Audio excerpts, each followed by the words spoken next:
시청자 여러분 안녕하십니까? 여러분들의 오후장 투자 전략 또 한 주의 마무리 증시 오늘과 내일 함께하면서 체크해 보시죠. 일단 오늘도 시장에서는 거래가 활발하게 일어나지 않고 있습니다. 사실 오늘 좀 기대했던 이벤트, 기다렸던 이벤트가 미국 대선을 앞둔 토론회였는데요. 우리가 예상했던 것과는 달리 생각보다 시장은 잠잠하게 이를 받아들이고 있습니다. 다소 시시했다라는 평도 나오고 있는데요. 올해 증시는 좀 그러지 않았으면 좋겠네요. 현재 지수 상황 보도록 하죠. 양시장 모두 빨간불은 켜고 있긴 하지만 이번 주의 특징, 무언가 뚜렷한 상승은 보이지 않고 있다는 것. 아직까지 제한된 움직임만 나타내고 있습니다. 코스피는 2791선 지나고 있고요. 코스닥은 840선에서 움직이고 있습니다. 전일은 시장의 하락을 전력과 화장품이 대체했다면 오늘은 어떻게 이 시장 안에서 상승하는 종목들이 눈에 띄고 있을지 하나씩 알아보도록 할게요. 이슈 추적을 통해서 문 열어보겠습니다. 이정민 이사와 함께 하시죠. 어서 오세요. 네, 안녕하세요. 네, 안녕하십니까.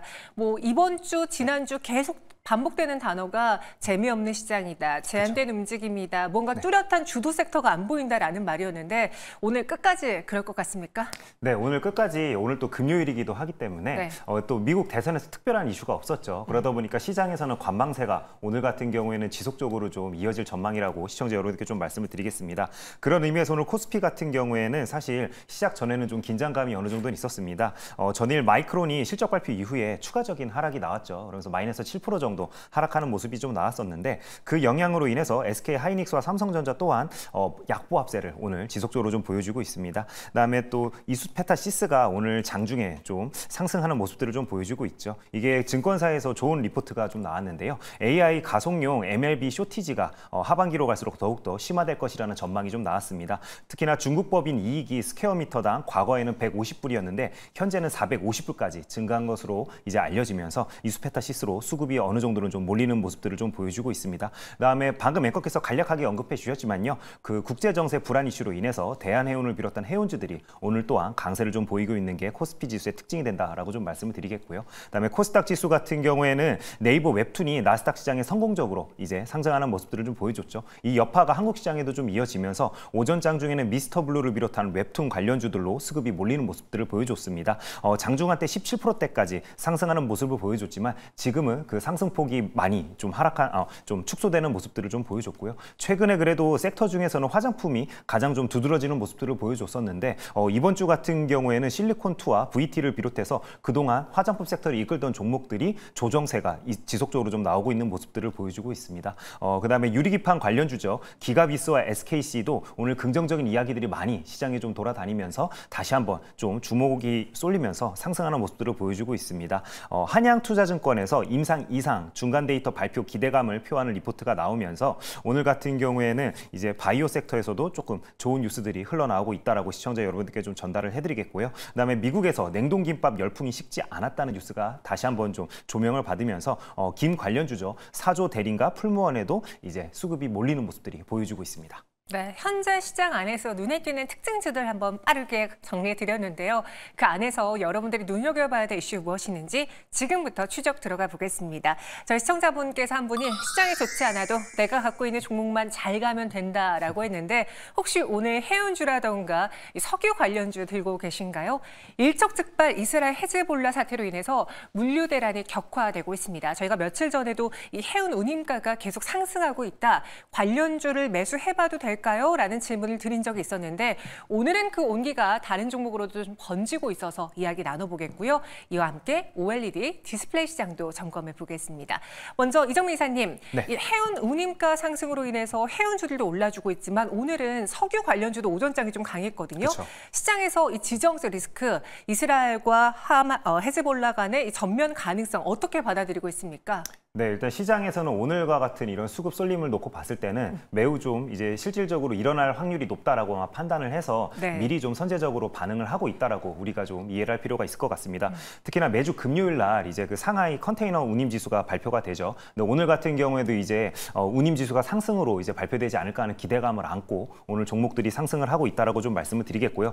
특히나 그 컨테이너 운임 지수 같은 경우에는 4월 3일부터 지금 11주 연속으로 상승 중이다라고 좀 말씀을 드리겠습니다. 특히나 그 이스라엘과 팔레스타인의 전쟁 이후에 더욱 강해지고 있는 국제 정세의 그 긴장감이 지금 현재 이제 주가에도 계속 지속적으로 좀 반영이 되고 있다라고 좀 이해를 해주시면 될 것 같고요. 특히나 이런 뉴스에 또 불을 붙이는 게 하나가 있었습니다. 바로 캐나다 정부가 그 이스라엘과 헤즈볼라 간의 전면전이 임박한 것으로 판단을 하면서 그 레바논에서 자국민 대피를 검토 중이라는 뉴스가 나오면서 이제 관련되어서 해상 운임을 조금 더 자극하고 있다라고 우리가 좀 판단을 할 수 있을 것 같은데요. 이 여파로 인해서 오늘 같은 경우에는 대한해운이 가장 큰 상승세가 현재 나오고 있습니다. 그래서 지금 현재 22.59% 상승하는 모습들을 보여주고 있고요. 그 다음으로는 그 STX 그린 로지스가 13.18% 상승하는 모습들을 보여주고 있습니다. 이게 그러니까 오전장에만 수급이 몰리는 게 아니라요. 오후장으로 갈수록 지속적으로 수매수가 유입되고 있기 때문에 시장에서 이러한 그 부분들을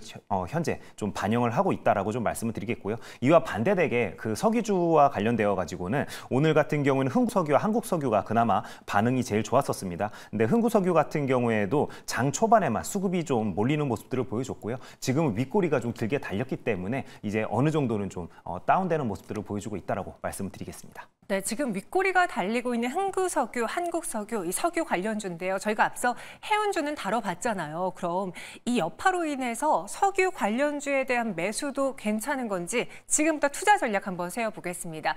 실제로 최근에 유가도 같이 상승세를 보여주고 있어요. 지금 브렌트유 추이를 보고 계신데요. 간밤에 브렌트유가 좀 크게 올랐죠. 사실 6월 초만 해도 이 서부 텍사스산 원유와 브렌트유의 경우에는 $70 초반대까지 떨어졌습니다. 근데 앞서 말씀드렸던 이 전면전 우려 등 중동의 지정학적 리스크로 인해서 유가가 상승했고 여기에 계절적 요인까지 더해지면서 $80 초반대까지 올라왔어요. 간밤에는 $85 선까지도 올라오는 모습이었죠. 왜 그러냐? 앞서 말씀드린 계절적 요인으로는 미국의 드라이빙 시즌을 맞을 수 있을 것 같습니다. 전체적으로 경기가 좋지 않기 때문에 수요는 줄지만 이 계절적인 요인으로 원유 수요 기대감은 여전히 높은 상황이고요. 이와 함께 워낙 더운 이 여름철을 맞이해서 중동에서는 전력을 확보하기 위해 수출에 제한을 두는 시기입니다. 그렇기 때문에 유가가 오를 수밖에 없었죠. 근데 앞으로는 어떨까 보시면 또 계절적인 요인이 더해져요. 8월부터 10월 미국의 허리케인으로 인해서 피해가 극심한 시기입니다. 따라서 공급 차질에 따른 가격의 상방 압력이 더해질 수 있다. 다시 말해 지정학적 리스크로 인해서 지금 주목받고 있는 유가가 계절적인 요인으로 인해서 여기서 더 오를 수도 있다라는 이야기가 나오면서 오늘 한번 이 석유 관련주 점검을 해보겠습니다. 이사님이 봤을 때 유가 상승 $85 선까지 지금 올라왔거든요. 그쵸. 여기서도 추가적인 상방 압력 받을 수 있을 거라 보십니까? 네, 여기서 이제 상방을 뚫고 그러니까 $90를 이제 돌파하는 모습을 보여주려면요. 결국에 중동 시장에서 실제로 어떻게 보면은 좀 더 전면전이 좀 펼쳐져야지만 가능한 시나리오가 아닐까 일단 생각을 하고 있습니다. 일단 시청자 여러분들께 간략하게 말씀을 드린다면요. 새벽에 그 미국에서도 이제 그 경제 지표가 발표가 됐죠. 1분기 미국 GDP 성장률 같은 경우에는 1.4%를 기록을 했습니다. 그래서 예상치가 1.3%였기 때문에 예상치를 소폭 상회하는 이제 실적을 발표를 좀 했고요. 그다음에 미국의 신규 실업 수당 청구 건수 같은 경우에도 23만 건을 기록을 했기 때문에 시장 예상치를 하회한 이제 수치를 기록을 했습니다. 그래서 전주보다도 감소한 수치로 여전히 완전 고용 상태가 미국 시장에서는 지속되고 있다. 그렇기 때문에 물가 인상 압박이 지속되고 있을 정도로 미국 같은 경우에는 경제가 다른 나라들과 대비해 가지고는 굉장히 좋다라고 우리가 평가를 좀 할 수 있을 것 같은데요. 방금 앵커께서 간략하게 좀 언급해 주셨듯이 뭐 허리케인 시즌보다 이제 뭐 제가 생각했을 때는 드라이빙 시즌이 어쨌든지 전 세계적으로는 훨씬 더 큰 영향을 미치는 게 아닐까 좀 생각을 하고 있습니다. 그래서 경기 둔화에 대한 생각보다는 경기가 생각보다 미국에서는 안 죽고 있고 그다음에 전 세계적으로 어쨌든 전 세계적인 경제 흐름을 이끄는 나라들은 대부분 다 남반구가 아닌 북반구에 위치를 하고 있죠. 이 나라들 모두 다 어쨌든 드라이빙 시즌을 앞두고 있기 때문에 관련되어서는 수요도 그만큼 이제 높아질 가능성이 높다라고 우리가 판단을 할 수 있을 것 같습니다. 하지만 여기서 우리가 또 한 가지 생각을 해야 될 부분은요. 미국이 어쨌든지 산유국이죠. 근데 미국 같은 경우에는 지속적으로 증산이 이루어지고 있습니다. 그러다 보니까 생각보다는 이렇게 중동 시장에서 지정학적인 리스크가 더 크게 불거지지 않는다라면은 현재 이 박스권 상태를 저는 유지할 것으로 생각을 하고 있다라고 시청자 여러분께 말씀을 드리겠습니다. 여기서 유가가 더 오를 수 있는 트리거는 지금 뭐 드라이빙 시즌 이런 계절적인 요인보다는 중동의 지정학적 리스크가 가장 큰 몫을 할 것이다라고 이야기해 주셨습니다. 그럼 이러한 우려 속에 해운주가 해운주가 오늘장 올라주고 있고요. 여기에 석유 관련주도 움직이고 있는데 먼저 반응한 거는 이제 해운이었잖아요. 최근에 이 해운님 가격이 10일째 연속 올라주면서 이 관련 종목을 봐야 된다는 이야기를 드렸는데 여기에 우리가 석유 관련주도 한번 테마성으로 접근해봐도 괜찮을지 아니면 이 테마 안에서의 탑픽은 여전히 해운주인지 어떻게 생각하십니까? 네, 전쟁이 더 크게 일어나지 않는다라는 이제 전제 하에는요. 결국에 정제 마진보다 좋은 건 해상운임이죠. 네, 해상운임이 훨씬 지금 어떻게 보면 추세적인 상승을 바닥을 다지고 이어나가고 있기 때문에 관련된 종목들을 차라리 매매하는 게 좋다라고 좀 생각이 되고요. 그런 의미에서 오늘 석유와 관련된 종목들이 윗꼬리가 달렸지만 해상운임과 관련된 종목들은 대부분 다 이제 지금 오후장에도 수급이 몰리는 모습들을 보여주고 있죠. 바로 이러한 부분들을 오로지 다 주가들도 좀 반영을 하고 있는 게 아닐까 저는 좀 그렇게 생각을 하고 있습니다. 그다음에 오늘 이 주제가 정해진 다음에 저도 이제 그 해상운임과 관련되어 가지고 이제 그 관련된 이제 회사들에 제가 좀 전화를 해봤습니다. 그래서 전화를 해봤더니 제가 이제 두 분한테 전화를 해봤어요. 한 분은 해외 영업을 하시는 분, 그다음에 한 분은 노선과 관련된 업무를 보시는 분께 제가 전화를 해봤는데 이분들이 공통적으로 하는 얘기가요. 그 이제 선주사들 같은 경우에는 이제 코로나 때 고운임을 한번 경험했기 때문에 관련되어서 이미 많이 운임이 좀 어느 정도 낮아져 있기 때문에 이 상방에 대해서는 이미 역치가 굉장히 높다라고 본인들은 판단을 하고 있다고 합니다. 그러다 보니까 해상운임이 최근에 많이 올랐다고는 하지만 여전히 그 고객사들이 느끼는 부담감은 크지 않기 때문에 관련되어 가지고는 굉장히 하반기가 더 기대가 된다는 식으로 이야기를 했기 때문에 우리 시청자 여러분들께서도 석유주와 만약에 해상운임과 관련된 종목들을 고민을 하신다면 저는 해상운임 쪽에 조금 더 무게추를 두자라고 말씀을 좀 드리고 싶습니다. 네, 정제 마진보다 좋은 해상운임이다라고 이야기를 해주셨어요. 그럼 해상운임, 해운주와 관련해서 탑픽으로 볼 만한 종목, 앞서 시세 분출이 좀 큰 종목으로 볼까요? 어떤 종목을 보는 게 좋을까요? 네, 저는 눌리는 구간에서는 대한해운을 좀 눈여겨보자라고 좀 말씀을 드리겠습니다. 물론 뭐 STX 그린로직스 같은 경우에도 오늘 반응을 좀 해주고 있지만 어쨌든 시장에서는 항상 대장주의 쏠림이 가속화되고 있죠. 그렇기 때문에 우리 시청자 여러분들께서는 대한해운을 조금 더 눈여겨보자라고 제가 시청자 여러분께 말씀 좀 드리고 싶습니다. 네, 알겠습니다. 이렇게 해운주 안에서는 대한해운 이야기까지 들어봤어요. 이번에는 보릿고개 넘는 OLED 시장으로 가볼게요. 왜 갑자기 이 시장을 좀 주목하느냐? LG 디스플레이에 대한 관심이 요즘 좀 뜨겁기에 한번 확인해 보겠습니다. 최근 리포트를 봐도 LG 디스플레이에 대해서 실적이 개선될 것이다. 이제 어느 정도의 그 터널 끝에 도달했다라는 이야기가 많습니다. 먼저 2분기 실적을 보면 예상보다 좋은 실적을 내놓을 것으로 추정하고 있어요. 일단 원달러 환율 강세 속에서 이 OLED 사업부 중심의 실적 개선이 눈에 띄고 있고요. 이와 함께 IT OLED 패널 내에서의 점유율을 갖고 있기 때문에 LG 디스플레이 기대가 됩니다. 그런데 여기서 2분기보다 더 좋은 건 3분기 그리고 하반기라는 거죠. 3분기는 드디어 우리가 기다렸던 영업 흑자 전환이 예상되고 있고요. 여기에 모바일과 TV용 OLED 패널 출하량도 전년 대비 크게 증가할 것으로 전망하고 있습니다. 그렇기에 이 정상화의 초입에 놓여 있는 이 LG 디스플레이 하반기 턴어라운드를 기대하면서 매수를 추천한다라는 키움증권의 리포트까지 확인을 해봤는데요. 이정미 이사님, 오늘 LG 디스플레이 주가 강합니다. 그리고 최근에 OLED 그리고 LG 디스플레이의 실적에 대해서 좀 긍정적으로 보는 리포트들이 많이 쏟아지고 있는데 무엇이 핵심일까요? 네, 일단은 오늘 같은 경우에도 아이패드의 영향으로 인해서 어떻게 보면 LG 디스플레이가 이런 식으로 주가가 뜨겁게 상승하고 있다고 볼 수가 있을 것 같은데요.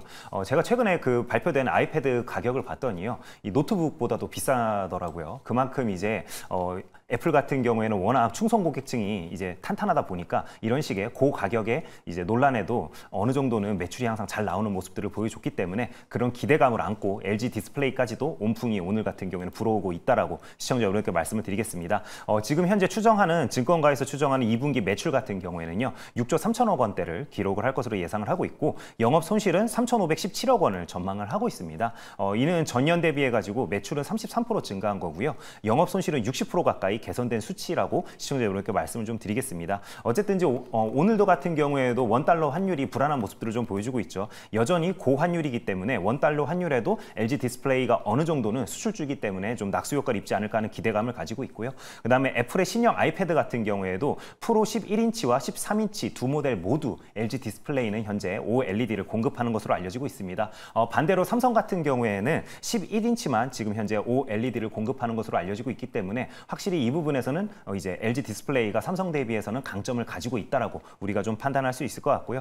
특히나 TV용 OLED 패널 같은 경우에도 지금 현재 국제 이벤트들이 있죠. 그러다 보니까 수요가 앞으로도 좀 증가하지 않을까 하는 기대감을 가지고 있습니다. 일단 이번 달 같은 경우에도 지금 현재 유로 2024가 14일부터 지금 개최가 돼서 열리고 있죠. 그다음에 다음 달 같은 경우에는 하계 올림픽이 파리에서 열립니다. 그러다 맞아요. 보니까 대형 TV에 대한 수요가 당분간은 좀 이어지지 않을까 하는 기대감을 가지고 주가가 움직이고 있다라고 시청자 여러분께 말씀을 드리겠습니다. 현재 LG 디스플레이 주가 6.51% 상승 보여주고 있습니다. 최근 바닥권인 10,000원 이하대에서 어느 정도 지지를 받고 있는 모양새인데 하지만 저희 시청자분들은 쉽게 속지 않을 것 같네요. 매번 나왔던 이야기다. 흑자 전환 다가오고 있다라는 이 기대는 매번 우리를 기대시키고 실망까지 불러일으키기 때문에 쉽사리 믿어지지가 않는다라는 의견인데 이번에는 믿어도 될지 LG 디스플레이의 주주분들을 위한 전략을 세워주시죠.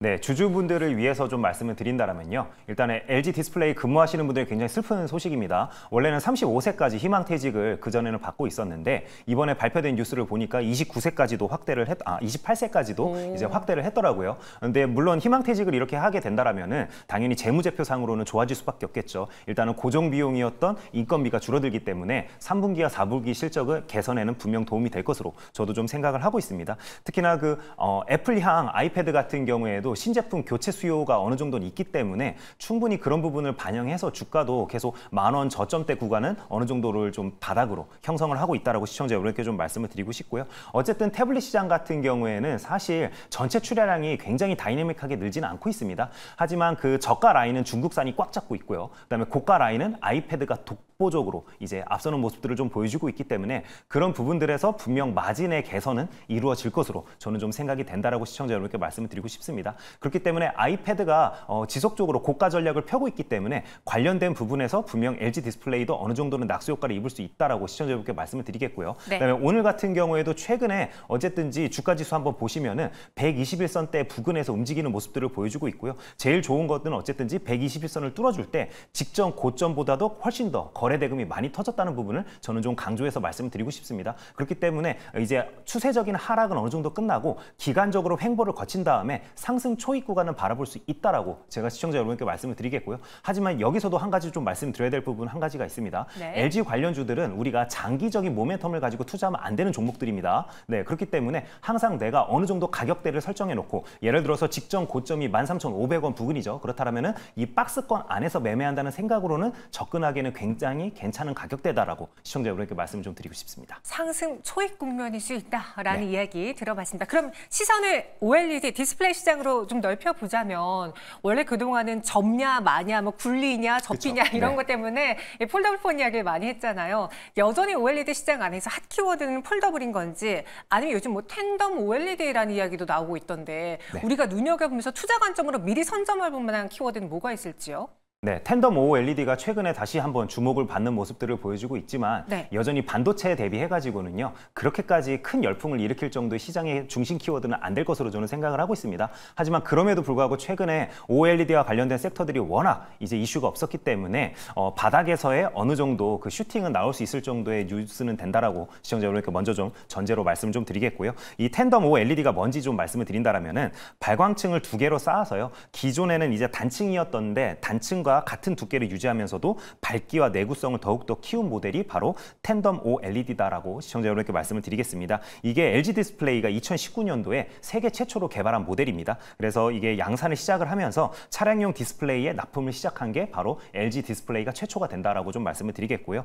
관련되어 가지고는 최근에 제가 이렇게 주가 모멘텀으로 놓고 봤을 때는 네. P&H 테크가 그래도 아마 관련되어 가지고는 그래도 좀 상승이 추가적으로 나올 수 있지 않을까 하는 기대감을 안고 저는 최선호주로는 P&H 테크를 시청자분께 좀 말씀을 드리겠고요. 이게 OLED 소재 합성에 필요한 촉매와 원료 등을 LG 디스플레이에 납품하는 종목 중에 하나입니다. 그래서 P&H 테크 같은 경우는 최근에 어쨌든 주가 흐름이 어느 정도 바닥을 다지고 장기평선을 돌파하는 모습들을 보여줬기 때문에 충분히 가격적인 메리트는 있다라고 시청자분께 말씀을 좀 드리고 싶습니다.